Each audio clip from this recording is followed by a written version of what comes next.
Have you ever wondered why, even after trying all the manifestation techniques, your life still feels the same? What if the problem isn't what you're doing, but what you're feeling inside? The truth might sting, but it's also freeing. It's not the universe that's blocking you, it's your inner state. Yes, it's totally possible to be vibrating the exact opposite of what you want without even knowing it, and that's what keeps everything stuck. Here's the wild part.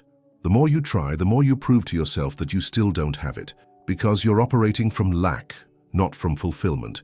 And like Neville Goddard said, imagination creates reality, but only when your state is clear, conscious, and loaded with real feeling. In this video, you're going to see what's truly sabotaging your manifestation, how to reprogram your inner state, and how to align your emotions with the life you want.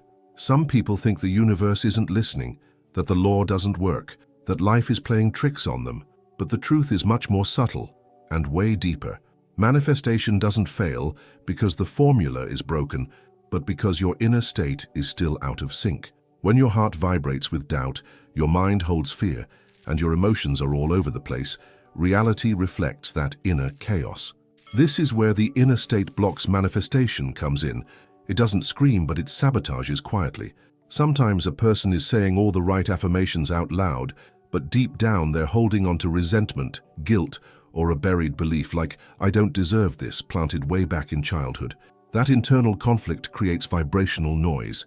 In other words, the message you're sending to the universe is scrambled, like asking for Wi-Fi with the router unplugged. According to Neville Goddard, manifestation doesn't happen through pressure but through coherence. When your inner state is clean, light, and convinced, things move fast. That's why before thinking about the next technique, the smartest question would be, how am I really feeling? That question is a master key, because without realizing it, most people are carrying around the next big obstacle: invisible limiting beliefs. Neville's take on limiting beliefs isn't about the obvious phrases we say out loud. They're subtle, quiet, and often hide behind reasonable excuses.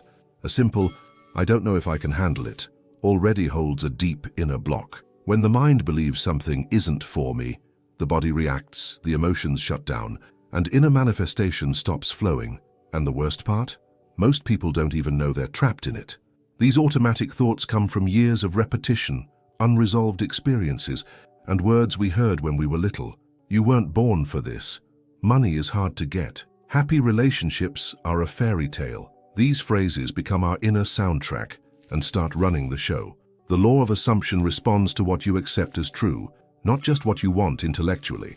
And what's unconsciously assumed becomes an invisible rule. To dissolve these beliefs, you first have to spot them. And that doesn't happen in a quick conversation. One helpful practice: write down everything you believe about money, love, success, and pay attention to which of those ideas carry fear, shame, or limitation. That kind of self-reflection is step one in reprogramming your inner state. Because once these beliefs are brought into the light, the next step is to look at them honestly and start healing what the emotions are still holding on to. It's impossible to manifest something high vibe while carrying a heavy heart. Anger, fear, resentment, guilt, they don't just feel bad, they drain real energy. They scatter your focus, mess with your creativity, and send your inner state into survival mode. And in that space, the imagination, which is the very tool that creates reality, just doesn't work. It needs a clear space to operate. Neville Goddard always emphasized, feeling is the secret. But how do you feel love, peace, or abundance when your soul is still carrying old wounds? It's like trying to plant flowers in poisoned soil. First, you have to neutralize the emotional toxicity, not to fake that everything's fine, but to transmute that heavy emotion into something lighter, something higher. Gratitude, for example, is a powerful antidote to anger. Trust, on the other hand, dissolves fear. Here's a simple and powerful exercise. Name the emotion you're feeling without judgment. I'm feeling angry. I'm scared. Just naming it creates space between you and the emotion. Then, take a deep breath and ask, if this emotion had a message for me, what would it be? That changes everything, because behind every emotion, there's an unmet need. And when you recognize that, you start moving toward freedom, which leads us to the root of many of these emotions, the identity you still carry. The biggest prison doesn't have bars. It lives in how someone sees themselves. When a person identifies with labels like failures, unlucky, or I always mess up in love, They're locking in their inner state with those definitions, and the universe, which responds to what you are, not what you say, just mirrors back the role you've chosen to play. That's one of the mind's biggest traps, confusing past experiences with permanent identity. It's like looking in the mirror every day and saying, "This is who I am." But who said you have to keep being that version? A betrayal doesn't make you unworthy of love. A failed business doesn't define your ability to succeed. What blocks manifestation, according to Neville, isn't the past itself. It's the emotional attachment to that old narrative. And every story has an emotional root, usually fueled by unresolved negative feelings. Want to change your reality? Start by changing your character. Imagine yourself living as the version of you who's already moved past all that. How do they think? How do they act? How do they feel? This exercise, reprogramming your inner state, is more transformative than any random technique, because as long as your old identity is driving the car, your imagination has no real power over the steering wheel, and that's often the real reason behind something that looks harmless but is a major trap: imagining without feeling anything. One of the biggest illusions in the manifestation journey is thinking that just visualizing a pretty, magical scene on paper will be enough. But without the matching emotion, that mental picture is just another lifeless movie. Neville Goddard was clear about this. Imagination does create reality, but only when it's soaked in real feeling. It's the inner state, not the static image, that imprints the desire on the subconscious. Think about a good dream you've had.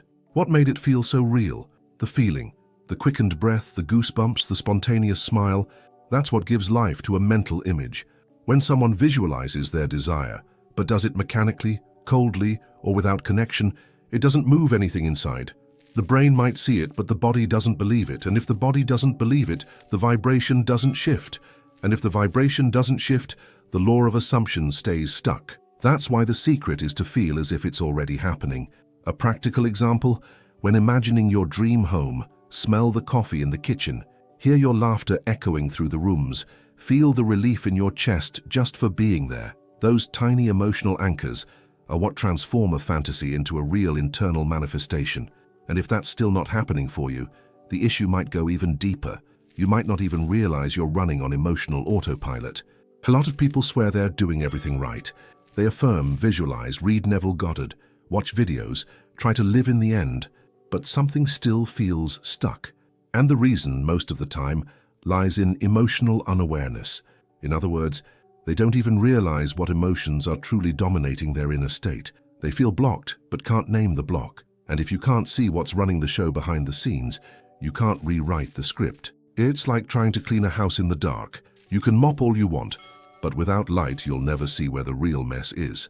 Emotions work the same way. Without emotional self-awareness, people keep reacting the same way, vibrating in fear, guilt, or doubt, thinking they're practicing the law of assumption, but really just feeding the old inner state. Your imagination might create the perfect scene, but if your unconscious feelings say otherwise, nothing truly shifts. A great place to start is by doing emotional check-ins throughout the day. Ask yourself, what am I feeling right now? Is this about the present or the past? This simple practice can reveal where you're stuck without even realizing it. Sometimes, one offhand comment from someone can trigger old memories that continue feeding limiting beliefs. And as long as those roots stay hidden in the dark, the new can't take hold. But there's a clear path forward, and it starts with reprogramming. Reprogramming your inner state isn't mystical or complicated. It's actually a process of coming back to yourself with more awareness and intention. The first step is identifying which emotional state is dominant. Is it anxiety, fear, scarcity, or feeling unworthy? That's your starting point. One simple tool: conscious breathing. Just 5 minutes a day. Breathing slowly and watching your thoughts already creates space to see where your manifestation is being blocked from within. Then comes substitution. This is where imagination meets emotion with purpose. When you catch yourself in a negative state, like, "I never get it right," you can close your eyes and create a new scene, one where you do get it right. But it has to feel real to your body. Bring in smells, sounds, small gestures, details. As Neville Goddard taught, live in the end with conviction. Feel it as if it's already done. This isn't pretending, it's emotional training. That's where reprogramming truly begins. Another powerful tool is using affirmations that reflect your new state, but with feeling. Saying "I'm abundant" over and over won't work if you don't believe it. It's more effective to say, "I'm learning to live with more ease around money," with a soft smile like you're discovering something new. That changes everything. Slowly, your body starts to accept the new reality as familiar. And that emotional familiarity is the beginning of true emotional transmutation, which we'll dive into next. Anger, fear, insecurity, resentment. These emotions seem like enemies of manifestation, and truth is, while they're denied or ignored, they are. But here's the lesser-known truth. These emotions don't need to be destroyed. They can be transmuted. That means transforming their energy into something higher. Neville Goddard never told you to pretend you're not hurting. He said to recognize it and redirect it. And that starts with acceptance, not denial. Let's take anger as an example. Instead of bottling it up, you can pause, breathe, and ask, what is this anger trying to protect in me? Maybe underneath it, there's a deep desire to be valued. So rather than staying stuck in frustration, you can imagine a scene where you feel heard, seen, respected. That's emotional transmutation. It's giving a new direction to the same energy. And when that happens, your blocked inner state starts making space for something new. Another powerful example is fear. Instead of freezing, you can treat fear as a signpost, a reminder of where trust is needed. Every time fear rises, try telling yourself, "This is where I'm learning to trust more." Then picture yourself already on the other side of that fear, calm, confident, safe. This kind of emotional training doesn't just clear out negativity, it strengthens your faith in the unseen. But of course, none of that sticks without one key thing: repetition. You can't plant a seed and dig it up the next day to check if it's growing. Same goes for your inner state. A lot of people do tap into a high vibe feeling now and then, but they don't hold it. And without repetition, nothing takes root. Manifestation needs emotional familiarity, and that only comes when the new state is visited often. As Neville Goddard said, imagination creates reality, but it's persistence that makes the invisible solid. The best way to build that emotional consistency? Small, daily rituals. In the morning, your mind is soft and suggestible. At night, your subconscious is wide open. These are the golden windows to access your inner manifestation with clarity and feeling. It doesn't need to be a long scene, just a few moments that feel real. A hug, a celebration, a deep sigh of relief. The key is repetition with emotional engagement, because the body learns through emotional experience, not logic. Think of it like invisible training. Just like your muscles need consistency to grow stronger, so does your emotional state. 1 minute of real connection every day beats 10 minutes of empty visualization. When you repeat something with feeling, your nervous system learns that this new state is safe, real, and achievable. And the safer it feels, the more the old state fades. That's when manifestation stops being a struggle and starts flowing with ease. When your inner state is aligned, manifestation stops feeling like work and starts feeling like a natural outcome. It's not magic, it's alignment. You no longer chase, push, or force. Things begin to unfold, answers arrive, the right people and opportunities show up, but none of it is random, it's reflection. Neville Goddard always said, "The outer world mirrors your inner world." And when your inner world is clear and full of conviction, the law of assumption has no choice but to respond. At this stage, manifestation becomes quiet. It doesn't burst through the door. It slides in through synchronicities. That unexpected call, the random opportunity, the coincidence that feels too perfect. But it all unfolds because your inner field has been prepared. You're finally living in the end, with conviction. You feel, act, and choose like someone who already has it. And that creates a frequency the universe simply can't ignore. The best part? It doesn't require perfection, just practice, emotional repetition, state clarity, and a willingness to release the emotions that have been holding it all back. When the inside is clean, resistance disappears, and the flow takes over. The world can't resist someone who's truly vibrating in their destiny. And now that you understand this, maybe it's time to take a deeper look. What is your inner state creating right now? So tell me, what inner state are you feeding right this moment? Are you vibrating like someone who already has it, or like someone still waiting? Because manifestation doesn't respond to what you want. It responds to who you are, and being starts within.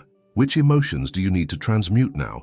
Which inner scene are you willing to revisit until it feels more real than any doubt?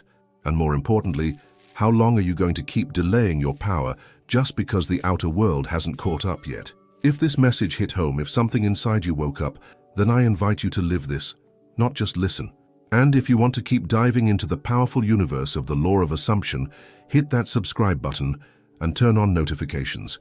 Here, we don't just talk about manifestation, we feel it, we live it, and we manifest it for real.